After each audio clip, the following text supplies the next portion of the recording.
and housing quarters or containment areas, fencing or whatnot. And the third is to add more specific guidelines for waste removal and sanitation relative to the keeping of poultry. Thank you, Ms. Haynes. Any comments or questions from the council? I'm glad to see these recommendations from P&Z, particularly numbers 1 and 3, which were specific to some of my comments early in the process. Thank you. Diane? So have they been added to the ordinance, or do we have to go through that process? Do we have to go through that process, or it's been added already? They will be added in time for you to take action. Okay.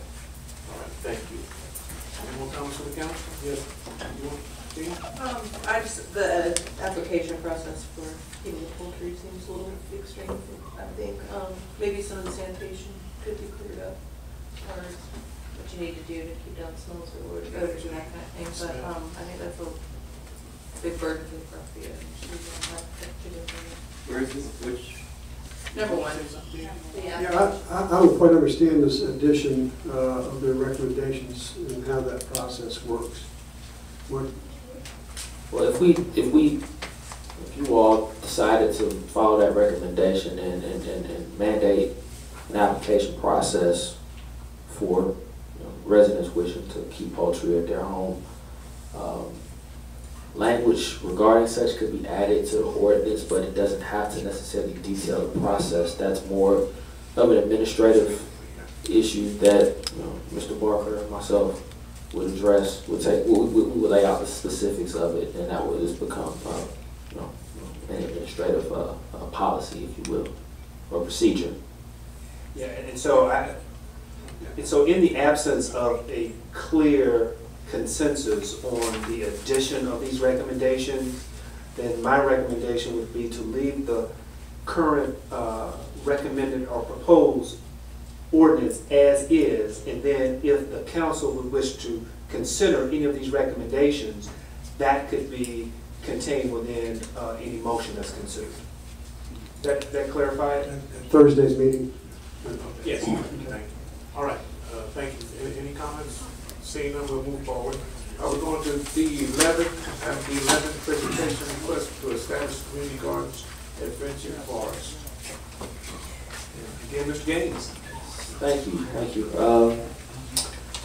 As many of you are aware, we have grant funds from Cal Public Health to establish to operate our community gardens initiative and program. And we've partnered with the Clarkston Community Center to help administer that, and Ms. Janice Giddens has served well in that capacity, helping get the word out about the program and helping evaluate potential sites for a new community garden here in Clarkston.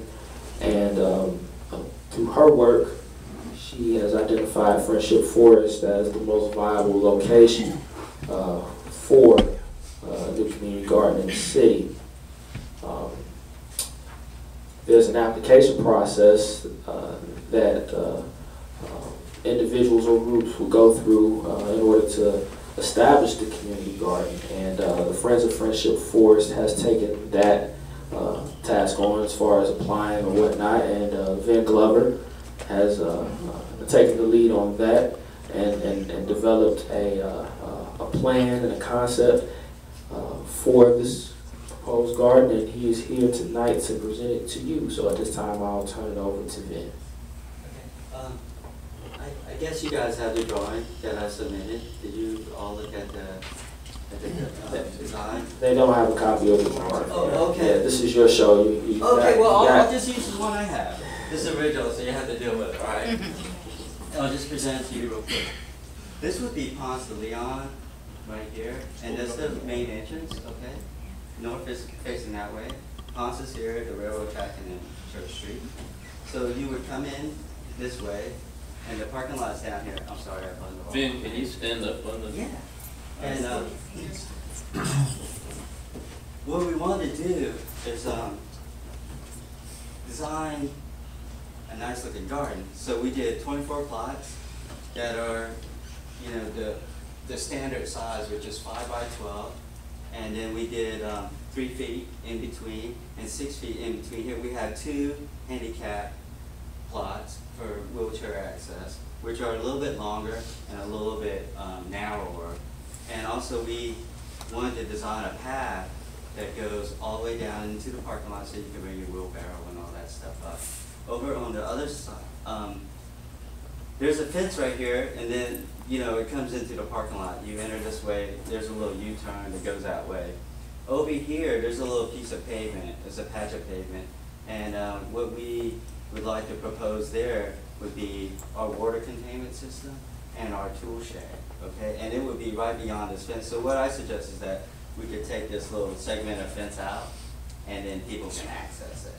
And then also what I had to give you guys an elevation too, so we would have a front gateway that would be located like right here, and it would just say, you know, Friendship Forest Community Garden. And then right as you enter, in the middle right there, we would have a 2.5-foot handicap wall for our handicapped citizens. And down here, I did an elevation for our tool shed, our mulch, our compost. And our tool shed would be, it's like 2.5 feet wide, and it'll be like 8 feet high.